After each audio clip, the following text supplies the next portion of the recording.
रहे। शांति शांति आई।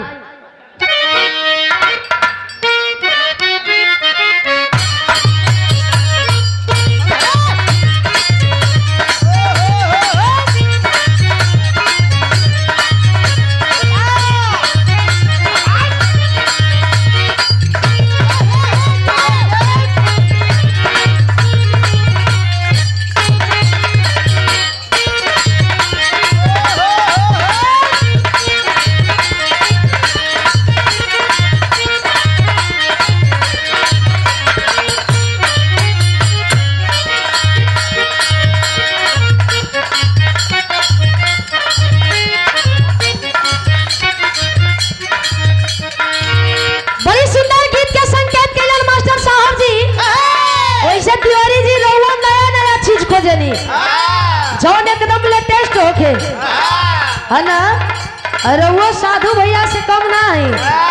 मनोज भैया तू हो नया चीज खोजेला तो देखा है हर गुरु जी भी नया चीज खोजेलन। कोनो के हरारू कहला सपने मरद के बड़ाई करतिया। सुधीर लाल जी हेलो मान ला कि आज का दुल्हाई करे जैसे रहलन दुल्हन लगतो हुआ ना। अरे वाह आप दुल्हन मान लो हमारी ये खाली मेहरारू अपने मन से धू के बड़ाई करतिया कलश की इतना सुंदरी हमान कि का हम बताई। हमार हर एक बात के ख्याल रखेलन। कोनो बात कही कि वो बात के ना पूरा करो ऐसा होइए नहीं सकेला। हमार हुकुम सराखों पर रहेला। ए सखी कितना बखान करी कहे का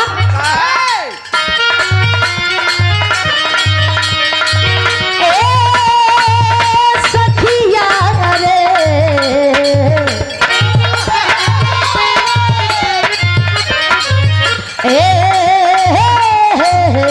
सखिया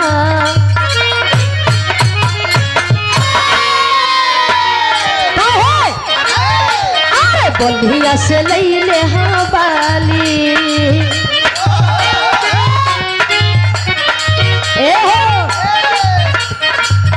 अरे बंधिया से लई ले हाँ बाली नखनी के लाल होठल लाली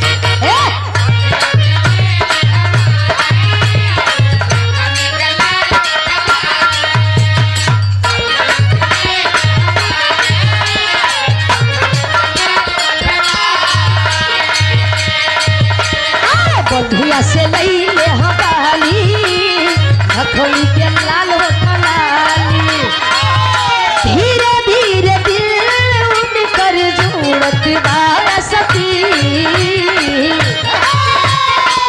ए हो धीरे धीरे दिल उनकर जुड़त बा सखी सही से जरूरत सब पूरत बा सखी ए सखी रे। ऐसे ना उनका जवाब दो। आए कौन सी उनका जवाब दो। अच्छा ऐसे बोलो उनका जवाब दे ही जवाब दे। बड़ा हिलवला हाँ तू हिलैया लेकिन गिरैया मत। अच्छा का ना गिराई मैं कवा हो ये गिरबे नहीं करी। गिरी तो बहे लगी। का बहे लगी जानवर का पार बा भैया खून बहे लगी। हाँ अच्छा इतना धीरे से बोलबा तो लोग ना सुनिए। तू चिंता मत कर तंचो नहीं हेने से हिलावे को मन नहीं कर का भैया। आवा आवा आवा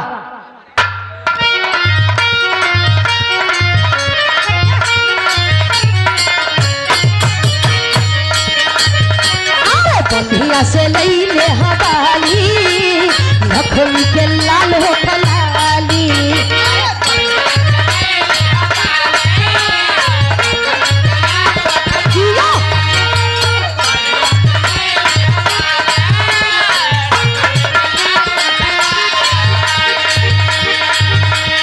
बंधिया से लई ले हवाली लखनी के लाल होठलाली धीरे धीरे दिल कर जूरत बा सखी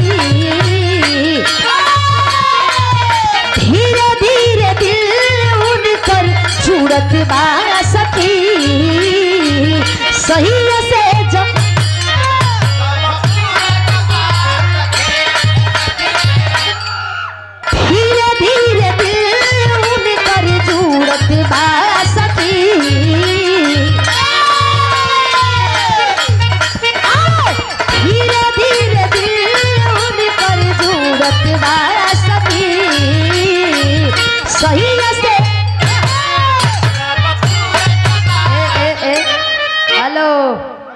हेलो ना देखनिया ना हाँ, ना देखनिया फिर से देख ले ही हाँ, आवा बस। धीरे धीरे दिल उनकर जुड़त बा सखी धीरे धीरे दिल उनकर जुड़त बा सखी सही से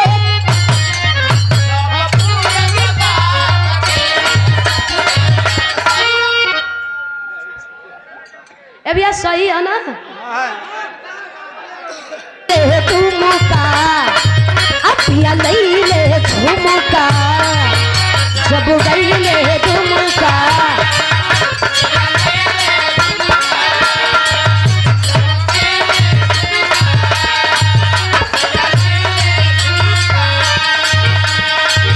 जब गईले झुमका अपिया लैले झुमका अरे हमरा तो उनका से प्यार रहेला रूपवा देखेला बेकरार रहेला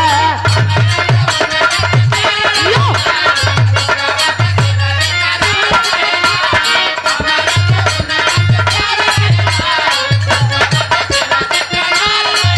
हीरो जैसन के सिया उनकर उड़त बा सखी